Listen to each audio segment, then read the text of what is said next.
Hello friends, this is Shravan Prajapat and today we are going to start a new chapter that is chapter number 7 dissolution of partnership form.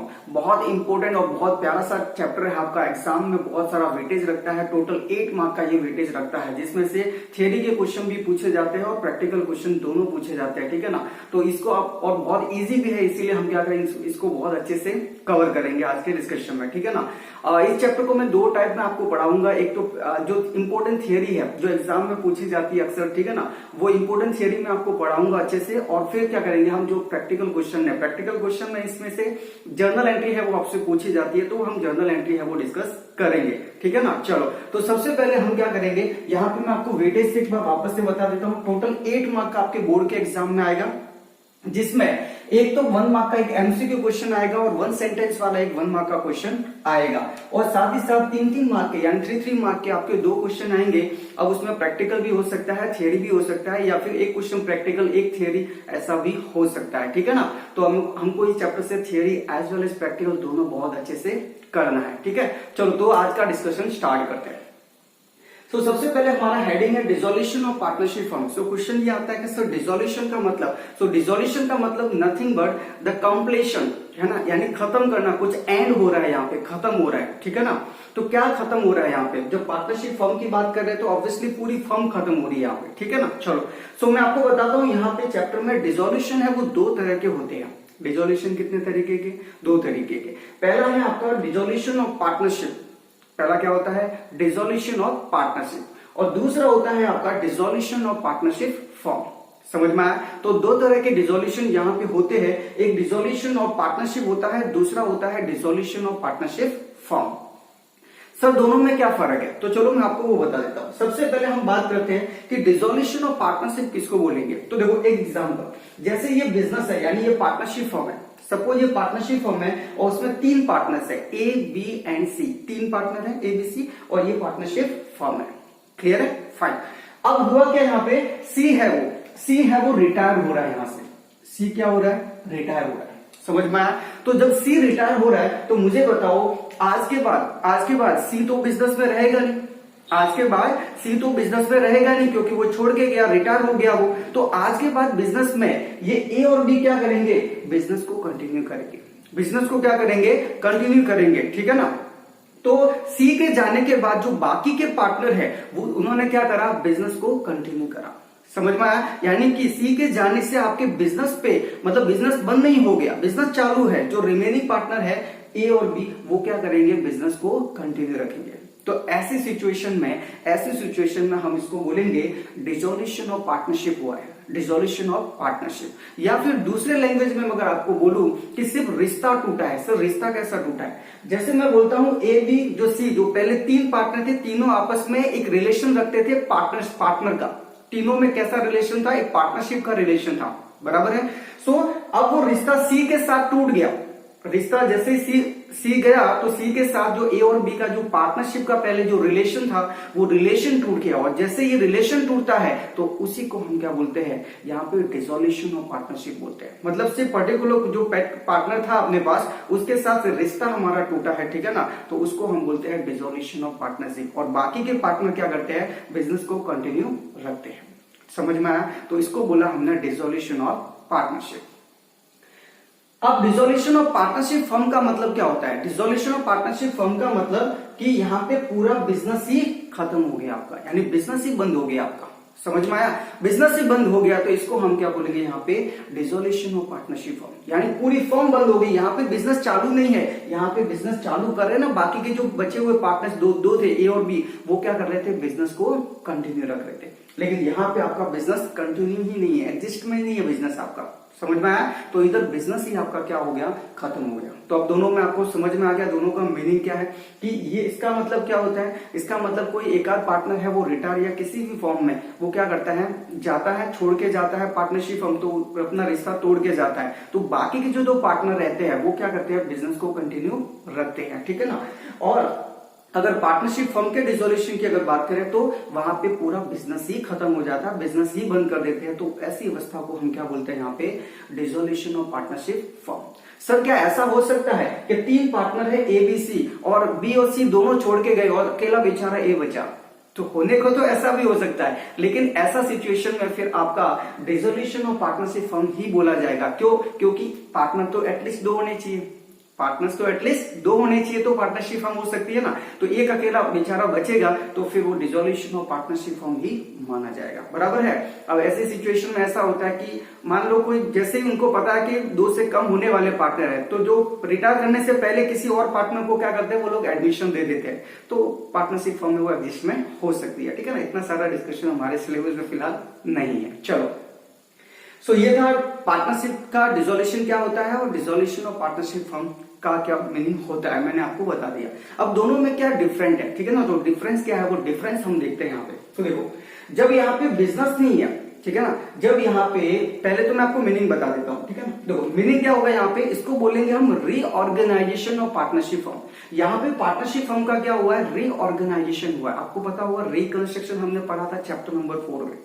Chapter number 4 में reconstruction बोला था। Reconstruction 3 situation में माना जाता था। एक, जब existing partner mutual agreement से क्या करते हैं, अपना जो प्रॉफिट शेयरिंग रेशियो है उसको चेंज करते थे, बराबर है। सेकंड था, कोई पार्टनर अगर नया एडमिशन लेता है तो वो। और थर्ड होता था, पार्टनर का रिटायरमेंट या फिर डेथ हो जाती है तो। इनको रिकंस्ट्रक्शन बोला था। तो बस उन्हीं अवस्थाओं को, उन्हीं सिचुएशन को हम यहाँ क्या बोल रहे हैं, रीऑर्गेनाइजेशन बोल रहे हैं। तो पार्टनरशिप फर्म क्या हो रही है यहाँ पे, रीऑर्गेनाइज बन रही है, मतलब आपकी ओनरशिप है वो चेंज हो रही है। पहले 3 के हाथ में ओनरशिप थी, अब सिर्फ 2 के हाथ में ओनरशिप रही है। तो इसको हम क्या बोलते हैं, डिसोल्यूशन जो पार्टनरशिप है उसको हम क्या बोलेंगे, रीऑर्गेनाइजेशन ऑफ पार्टनरशिप। समझ में आया? तो ये मीनिंग है रीऑर्गेनाइजेशन ऑफ पार्टनरशिप, क्योंकि ओनरशिप चेंज हो गई है अब।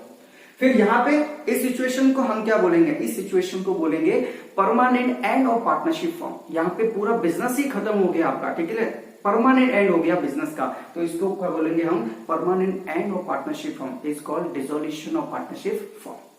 तो पहला मीनिंग का डिफरेंस था। चलो अब मुझे बताओ, जब हमारा यहाँ पे बिजनेस चालू है तो बोलो हमको हर साल क्या करने पड़ेंगे, इसके बुक्स ऑफ अकाउंट मेंटेन करने पड़ेंगे। मतलब कि जर्नल एंट्री है, लेजर है, हमारा ट्रायल बैलेंस है, ठीक है ना, हमारा फाइनल अकाउंट वगैरह है, ट्रेडिंग P&L बैलेंस शीट, वो सब हमें क्या करने पड़ेंगे, एवरी ईयर बनाने पड़ेंगे जब तक बिजनेस है, ठीक है ना। लेकिन मान लो यहाँ पे बिजनेस ही आपका गया, यहाँ पे तो बिजनेस ही बंद हो गया, तो बोलो आज के बाद मुझे एवरी ईयर क्या बुक्स ऑफ अकाउंट मेंटेन करने पड़ेंगे क्या? आंसर इज नो, हमें नहीं करने पड़े। तो समझ में आया, यहाँ पे बुक्स ऑफ अकाउंट मेंटेन रहेंगे क्योंकि बिजनेस चालू हो, यहाँ पे बिजनेस ही नहीं है तो बुक्स ऑफ अकाउंट मेंटेन करने की भी जरूरत नहीं है आज के बाद। क्लियर है? चलो तीसरा आपका डिफरेंस का पॉइंट ये कि जब यहाँ पे बिजनेस आपका चालू है, ठीक है ना, जब यहाँ पे बिजनेस आपका चालू है तो क्या आपके पास जो क्रेडिटर का बैलेंस है, जो डेटर्स का बैलेंस है, क्या उनका सेटलमेंट कर दे, डेटर से आज ही पैसा ले आ जाए, क्रेडिटर को दे दे सब। अभी बोला था उसको बेचारे को, क्रेडिटर डेटर्स को हमने बोला था जब बेचा था कि 30 दिन बाद देना, 30 दिन कंप्लीट नहीं हो उससे पहले आज ही पैसा मांगने लग जाए। ऐसा कुछ भी नहीं है, कहाँ भागा जा रहा पैसा, ठीक है ना। बिजनेस तो चालू है, जब उसका टाइम आएगा तो वो ऑटोमेटिकली आपको देने आ जाएगा, ठीक है ना। तो कहने का मतलब जब हमारा ये सिचुएशन होता है डिसोल्यूशन ऑफ पार्टनरशिप फर्म, तो यहाँ पे जितने भी बैलेंस होंगे हमारे पास, यहाँ पे जितने भी बैलेंस होंगे, चाहे वो असेट्स के है या लायबिलिटी के है, सबका सेटलमेंट करेंगे। असेट्स बेच के जो पैसा आएगा उससे हम क्या करेंगे, लायबिलिटी का पेमेंट करेंगे। समझ में आया? क्योंकि आज के बाद बिजनेस रहने नहीं वाला है, ठीक है ना। तो फिर हम क्या करेंगे, आज ही जितना होता है वो सेटलमेंट कर देंगे। तो असेट्स को बेच के पैसा लाएंगे और उसको क्या करेंगे, हम लायबिलिटी का पेमेंट करेंगे, ठीक है। कब? जब डिसोल्यूशन ऑफ पार्टनरशिप फॉर्म होगा। लेकिन जब डिसोल्यूशन ऑफ पार्टनरशिप हुआ है तो बिजनेस तो चालू है ना, बिजनेस तो चालू है, तो ऐसी सिचुएशन में आपका सेटलमेंट ऑफ अकाउंट्स नहीं होगा। तो यहाँ पे सेटलमेंट अकाउंट्स करना पड़ेगा, ठीक है ना, क्योंकि आपका बिजनेस ही खत्म हो रहा है और यहाँ पे आपको अकाउंट को सेटल करने की जरूरत नहीं है। समझ में आया? चलो उसके बाद में आता है कि यहाँ पे आपका कोर्ट है वो इंटरफेयर नहीं करता है, ठीक है ना, क्योंकि किसी पार्टनर का अगर रिटायरमेंट लेना है तो उसका वॉलेंटरी उसका डिसीजन रहता है, ठीक है ना। तो जनरली कोर्ट बीच में नहीं आते, तो यहाँ पे कोर्ट इंटरफेयर नहीं करता है। लेकिन यहाँ पे अगर जरूरत पड़ती है तो कोर्ट आपके बीच में आ सकता है, कोर्ट इंटरफेयर कर सकता है। मतलब कई बार ऐसा होता है कि आप जो काम कर रहे हो सकता है वो इलीगल हो, ठीक है ना, तो फिर कोर्ट क्या कर सकता है, आपके बिजनेस को बंद करवा सकता है। और जब कोर्ट का ऑर्डर आएगा आपके बिजनेस को बंद करने का, ठीक है ना, तो यहाँ पे कोर्ट इंटरफेयर कर सकता है। मतलब जरूरी नहीं है, वो अगर जरूरत होगी तो वो कोर्ट क्या करेगा, इंटरफेयर करेगा। तो क्या करना है, यहाँ पे कोर्ट इंटरफेयर नहीं करता है, जबकि यहाँ पे जरूरत पड़ेगी, ठीक है ना, तो फिर कोर्ट है वो इंटरफेयर करेगा, बराबर है। और एक और पॉइंट, और वो ये कि अगर मैं आपको बोलता हूं कि मेरा बिजनेस किसी, मतलब ये पार्टनरशिप का डिसोल्यूशन हुआ है, पार्टनरशिप का डिसोल्यूशन हुआ है। तो जब पार्टनरशिप का डिसोल्यूशन हुआ है तो क्या बिजनेस खत्म हो गया? तो क्या बिजनेस भी खत्म हो गया? मतलब क्या डिसोल्यूशन ऑफ फर्म भी हो गया क्या साथ साथ में? अगर मैं सिर्फ बोलता हूं कि मेरा पार्टनरशिप का डिसोल्यूशन हुआ, मतलब कोई एक पार्टनर छोड़ के गया, बोलो क्या इसके साथ साथ क्या मेरा automatically dissolution of partnership firm हो गया क्या? Answer is no. जरूरी नहीं है, हो भी सकता है, नहीं भी हो सकता, ठीक है ना। मतलब ये अगर सी के जाने के बाद अगर ए और बी अगर ऐसा सोचते हैं कि हमें बिजनेस बंद कर देना चाहिए, तो फिर क्या हो गया? जैसे ही डिसोल्यूशन ऑफ पार्टनरशिप हुआ वो साथ साथ में आपका क्या हो गया? ऑटोमेटिकली वो डिसोल्यूशन ऑफ पार्टनरशिप फर्म भी हो गया। लेकिन अगर वो लोग ऐसा नहीं सोचते, ठीक है ना, और बिजनेस को कंटिन्यू रखेंगे, तो फिर आपका डिसोल्यूशन ऑफ पार्टनरशिप फर्म नहीं हुआ। समझ में आया? तो जब डिसोल्यूशन ऑफ पार्टनरशिप हुआ तो ये जरूरी नहीं है कि डिसोल्यूशन ऑफ पार्टनरशिप फर्म भी हो जाएगा। लेकिन अगर आपका डिसोल्यूशन ऑफ पार्टनरशिप फर्म हो गया है तो बोलो ऑटोमेटिकली आपका डिसोल्यूशन ऑफ पार्टनरशिप भी तो हो गया, मतलब रिश्ता भी तो टूट गया। जब बिजनेस ही बंद हो गया तो बोलो रिश्ता भी तो ऑटोमेटिकली टूट गया ना। समझ में आ गया? तो इस तरीके से अब मैं आपको बुक में जो वर्ड दे रखे हैं, जो वर्डिंग है, जो स्टेटमेंट वगैरह है, ठीक है ना, टेबुलर फॉर्म में जो आपको डिफरेंस दे रखे हैं वो मैं आपको यहाँ पे बताता हूँ, ठीक है ना। तो चलो फटाफट बुक में आ जाते हैं। देखो सबसे पहले बुक में जो आपको डिफरेंस दे रखे हैं पेज नंबर 276 पे आपको दे रखा है। तो page number 276 difference between dissolution of partnership and partnership firm. So सबसे पहले मीनिंग का दे रखा है। मीनिंग में क्या बोला? Reorganisation of partnership means dissolution of partnership. Clear है? यानी कि यहाँ पे क्या बोलेंगे हम? रीऑर्गेनाइज हुई है पार्टनरशिप हम ये बोलेंगे, और यहाँ पे क्या बोलेंगे? परमानेंट एंड ऑफ आपका पार्टनरशिप फॉर्म हुआ है। तो देखो permanent end of partnership form is dissolution of partnership form, ठीक है। सेकंड है एग्जिस्टेंस ऑफ फर्म। तो यहाँ पे फर्म का कोई एग्जिस्टेंस है, लेकिन यहाँ पे फर्म का कोई भी एग्जिस्टेंस नहीं है। बिजनेस चालू है, फर्म का एग्जिस्टेंस है। यहाँ पे बिजनेस ही चालू नहीं है, फर्म का कोई एग्जिस्टेंस नहीं है। तो देखो सेकंड में क्या लिखा? The existence of firm remain continuous, ठीक है ना। और यहाँ पे क्या हो जाएगा? डिसोल्यूशन ऑफ पार्टनरशिप फर्म के केस में there is end of existence of the firm. Clear है? फिर क्या लिखा? Books of accounts. तो books of accounts remain continuous, obviously continuous रहेंगे इस सिचुएशन में, ठीक है ना। लेकिन यहाँ पे क्या हो जाएंगे? क्लोज हो जाएंगे। तो books of accounts are close. उसके बाद में है सेटलमेंट ऑफ अकाउंट्स।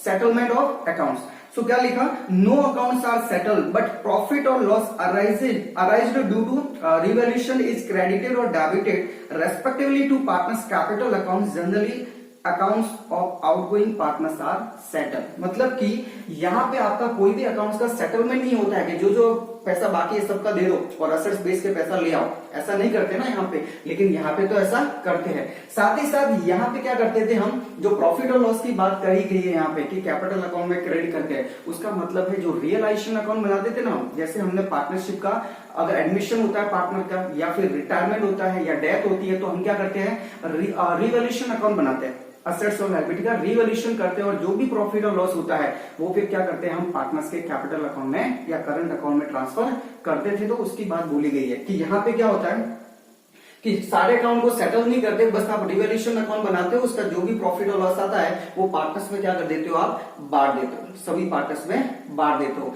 लेकिन और सिर्फ एक पार्टनर जो सी छोड़ के जा रहा है उसके कैपिटल का आप पेमेंट करते हो। तो जो आउटगोइंग पार्टनर यानी सी है उसके कैपिटल का आप पेमेंट करते हो, बस इतना सेटल करते हो, बाकी कोई भी सेटल नहीं करते हो आप। लेकिन जब यहाँ की बात करें तो वो लोग जब बिजनेस ही खत्म हो गया तो क्या करेंगे? सारे अकाउंट्स को सेटल करेंगे, सारी एसेट्स को बेच के पैसा लाएंगे और लायबिलिटी का पेमेंट करेंगे, बराबर है। जबकि यहाँ पे सिर्फ सी का पेमेंट हो रहा था, सी जा रहा था तो सी का सेटल किया, बाकी कोई सेटलमेंट नहीं करा हमने, बराबर है। सो अकाउंट्स आर सेटल, यहाँ पे अकाउंट सेटल करेंगे थ्रू रियलाइजेशन अकाउंट, ठीक है ना। डिस्पोज, अब रियलाइजेशन अकाउंट क्या होता है मैं आपको आगे जाके अच्छे से बताऊंगा।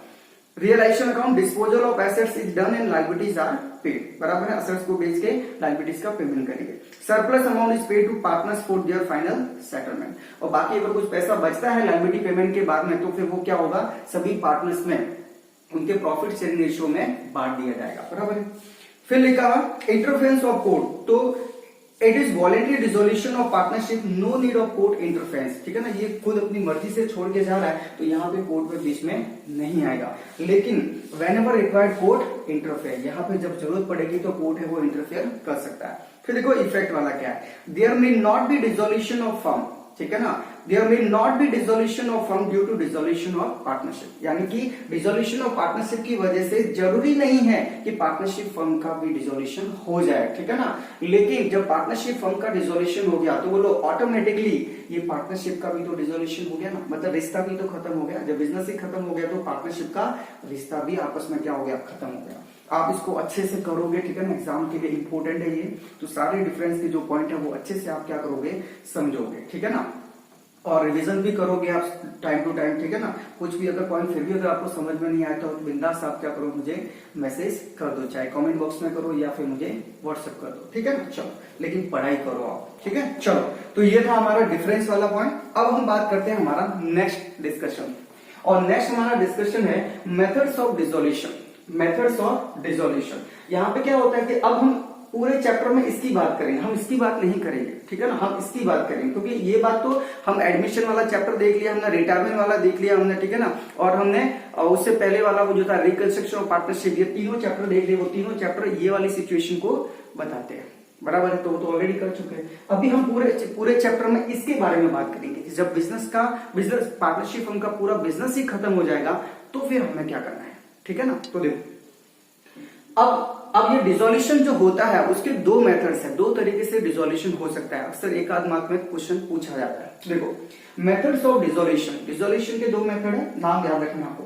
नॉर्मल डिसोल्यूशन, या जिसको बोलते हैं विदाउट इंटरफेरेंस ऑफ कोर्ट, ठीक है ना। एक तो नॉर्मल डिसोल्यूशन होता है जो आप वॉलंटरी डिसोल्व करते हो फर्म को, बराबर है, मतलब राजी खुशी, सब राजी खुशी मिलकर क्या करते हैं, बिजनेस को बंद कर देते हैं, ठीक है ना। तो उसको क्या बोला, normal dissolution of partnership firm. यहाँ कोर्ट बीच में तो आया नहीं, ठीक है ना, so without interference of court. एक होता है कि dissolution by the court. Court आप बंद करना नहीं चाहते अपना बिजनेस, आप फर्म को बंद नहीं करना चाहते, लेकिन कोर्ट आपको ऑर्डर देता है कि नहीं, बिजनेस को बंद करो, वो कोई भी रीजन से हो सकता है, ठीक है ना। तो फिर डिसोल्यूशन बाय द कोर्ट, समझ में आया। तो नॉर्मल डिसोल्यूशन और दूसरा है आपका डिसोल्यूशन बाय कोर्ट। क्लियर है, फाइन।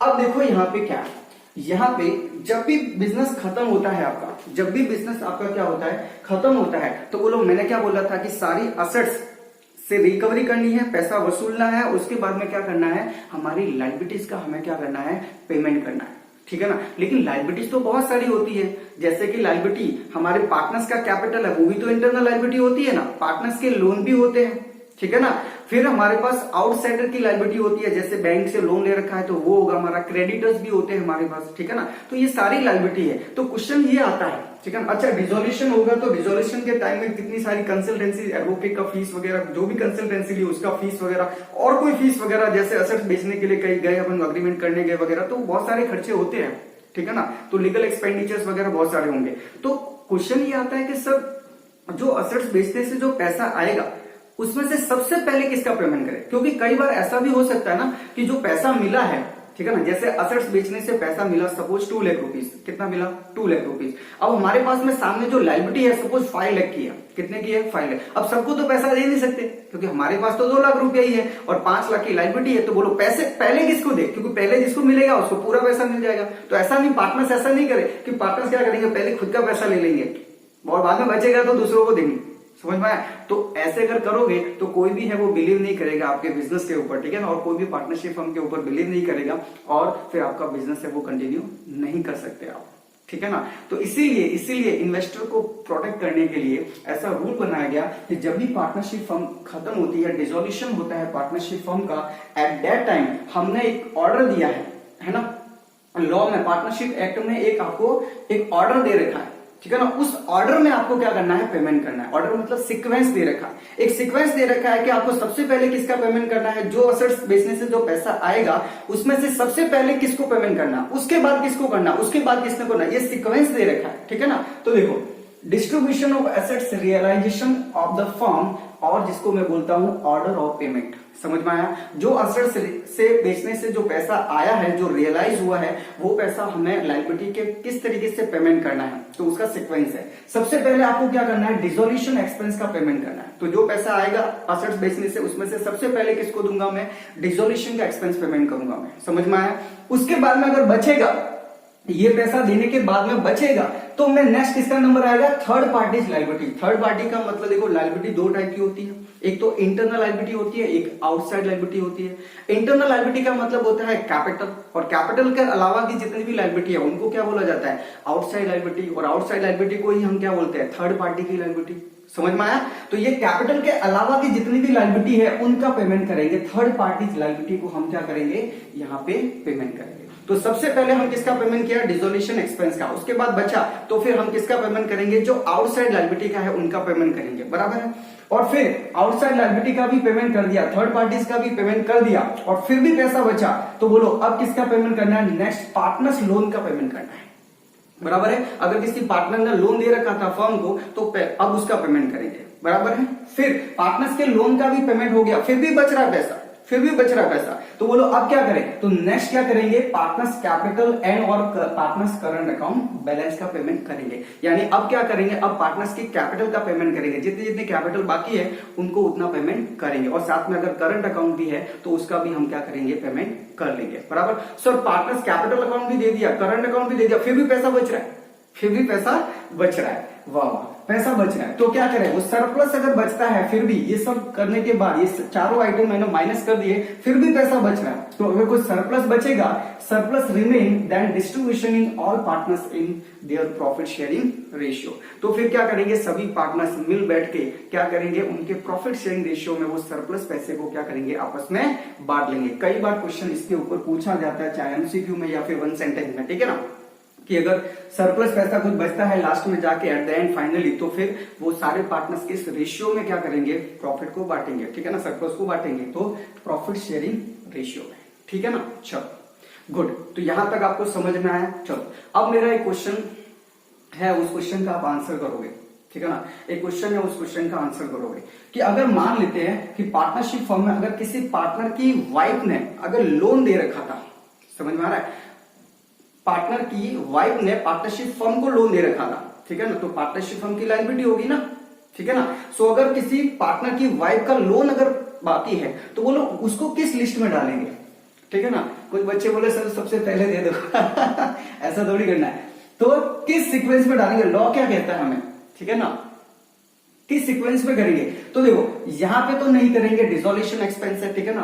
अब थर्ड पार्टी में करें या फिर ये पार्टनर लोन के साथ में करें, ये आपके माइंड में डाउट हो सकता है, ठीक है ना। मुझे एक बात बताओ, पार्टनर के साथ हमें पता है कि ये हमारा पार्टनर है, अब पार्टनर की जो वाइफ है उनसे हमें क्या लेना देना, ठीक है ना। तो पार्टनर है, उनकी वाइफ जो है वो सेपरेट पर्सन है, ठीक है ना, वो पार्टनर थोड़ी है। तो इसीलिए हम क्या करेंगे, जो पार्टनर की जो वाइफ होगी अगर उसने कोई लोन दे रखा है, ठीक है ना, तो वो लोन को हम क्या करेंगे, एज अ थर्ड पार्टी, हम थर्ड पार्टी को जो पेमेंट करेंगे ना उसके साथ साथ में हम उसका भी पेमेंट करेंगे। इन शॉर्ट कहूं तो पार्टनर की वाइफ का जो लोन है वो ये सेकंड नंबर पॉइंट में, यानी थर्ड पार्टी लायबिलिटी जब आप पेमेंट करोगे एट दैट टाइम हम पार्टनर्स की वाइफ का जो लोन होगा उसको भी हम क्या करेंगे, यहाँ पे पेमेंट करेंगे, ठीक है ना। ये वाइफ की लोन का एक पॉइंट है, कई बार पूछा जाता है, ठीक है ना। आपको ट्रू एंड फॉल्स करके भी क्वेश्चन यहाँ से पूछे जाते हैं, इसीलिए थोड़ी थियरी है वो अच्छे से पढ़ना है, ठीक है ना। मैं इंपोर्टेंट थियरी तो कवर कर ही रहा हूँ आप, ठीक है ना, लेकिन एज पॉसिबल आप पूरा पढ़ो, ठीक है ना, डाउट लगे तो पूछते जाओ। अब देखो ये पॉइंट कहां पे है, ये लोन ऑफ पार्टनर्स वाइफ है वो कहां पे है, तो वो आपको दे रखा है पेज नंबर 278 पे आ जाओ आप। सो पेज नंबर 278 पे एक तो पॉइंट नंबर 6 जो दे रखा है ऊपर, वो तो ये है ऑर्डर ऑफ पेमेंट, ठीक है ना। अब आप वो पढ़ोगे तो आपको समझ में आ जाएगा। फिर ऊपर देखो सबसे ऊपर फोर्थ पॉइंट नंबर 4 दे रखा है, और पॉइंट नंबर 4 में क्या है देखो, loan of partners wife, partner की वाइफ का लोन, क्या लिखा है, if wife of partner has given a loan to the firm from her personal fund, personal fund मतलब खुद ने कमाया हुआ था, खुद के पैसे थे वो, ठीक है ना। This loan will be treated as a liability toward the third party, ठीक है ना। कौन सी लायबिलिटी है वो ट्रीट की जाएगी, थर्ड पार्टी की लायबिलिटी की कैटेगरी में उसको रखा जाएगा, बराबर है। And will be redeem according law, उसके हिसाब से उसको पेमेंट किया जाएगा। If loan is given from the personal fund of her husband, ठीक है ना, then it will be treated as a loan of partner. मतलब कि क्या हुआ था, पार्टनर ने घर पे पैसे दिए थे ले, और अब बिजनेस में आ जाना लोन देने, ठीक है ना। तो अगर पार्टनर के पैसे में से, ठीक है ना, पार्टनर के पैसे में से अगर उसकी मिसेज ने अगर लोन दिया है उसकी वाइफ ने पार्टनरशिप फर्म को, तो उसको पार्टनर का लोन ही माना जाएगा, ठीक है ना। तो ये आप अच्छे से पढ़ोगे, ये लास्ट वाली लाइन भी अच्छे से पढ़ोगे कि अगर उसने पर्सनल फंड से अगर दिया है, ठीक है ना, अगर पार्टनर की वाइफ ने अगर पर्सनल फंड में से अगर दिया है लोन तो वो उसको थर्ड कैटेगरी के साथ में यहाँ सेकंड नंबर पे पेमेंट किया जाएगा। और अगर वो जो पार्टनर है उसके अगर फंड में से दिया है लोन, ठीक है ना, तो फिर आपको क्या करना है, ये पॉइंट नंबर थर्ड पे हम क्या करेंगे, उसका पेमेंट करेंगे, पार्टनर लोन ही माना जाएगा उसको, ठीक है ना। सर क्वेश्चन में अगर क्लियरिटी ना हो तो फिर हम उसको पर्सनल फंड वाला ही मानेंगे और थर्ड पार्टी वाली कैटेगरी में रख देंगे। लेकिन क्वेश्चन में कुछ ना कुछ आपको हिंट देंगे कि पर्सनल फंड से करा है या फिर कहां से पेमेंट करा है, ठीक है ना। तो अच्छे से स्टेटमेंट पढ़ोगे, ट्रू फॉल्स के भी क्वेश्चन कई बार पूछे गए हैं, ठीक है ना। सो अच्छे से रीड करना है अपने को, ठीक है। चलो, अब काफी सारी थियरी मैंने आपको करवा दी है, आप एक बार अच्छे से इसको रिवाइज करो, ठीक है ना। और अगर लेक्चर में थोड़ा बहुत अगर आपको कोई प्रॉब्लम हो गया हो तो एक बार वापस से देख लो, ठीक है ना। फिर भी अगर डाउट रहता है तो फिर आप क्या करो, मुझे कांटेक्ट करो, ठीक है ना, व्हाट्सएप पे करो या फिर आप कमेंट बॉक्स में भी पूछ सकते हो आप, ठीक है ना। उसके बाद में हम क्या करेंगे, थोड़ा और थियरी रहा है मेरा, जैसे liability of firm, personal liability, वो तो काफी इंपॉर्टेंट है, काफी बच्चों को समझ में भी नहीं आता, काफी डाउट भी रहता है। फिर पार्टनर्स लोन टू फर्म है, ठीक है ना, लायबिलिटी ऑफ पार्टनर्स क्या है, तो ये मैं आपको बताऊंगा, ठीक है ना, नेक्स्ट क्लास में आपको बताऊंगा। तब तक आपको क्या करना है, इतना है एक बार रिवाइज करके रखना है। सो नेक्स्ट क्लास में हम क्या करेंगे, एक बार ये जो बची हुई थोड़ी सी थियरी है, 2-4 पॉइंट वो हम करेंगे, और उसके बाद में हम क्या करेंगे, उसके बाद में हम प्रैक्टिकल क्वेश्चन करेंगे, मतलब जो जर्नल एंट्री वाला कॉन्सेप्ट है, रियलाइजेशन अकाउंट वाला, वो भी हम क्या करेंगे, डिस्कस करेंगे, ठीक है ना। चलो, सो फ्रेंड्स आज के लिए इतना इनफ है, फटाफट आप ये जो है रिवीजन करते जाओ, ठीक है ना। और फिर नेक्स्ट क्लास में जो आपको मैं क्वेश्चन अगर पूछूं यहाँ पे, तो आपको रेस्पॉन्स करना है, ठीक है ना। जहां बैठे हो वहीं पे आपको रेस्पॉन्स करना है, रिप्लाई देना है, ठीक है। और फिर मैच करना है कि मैं जो बोल रहा हूँ और जो सर बोल रहे हैं, क्या वो दोनों आंसर मैच हो रहे हैं क्या, ठीक है ना। चलो, सो आज के लिए इतना इनफ है, ठीक है ना। Stay at home, bye bye and take care, ठीक है। चलो।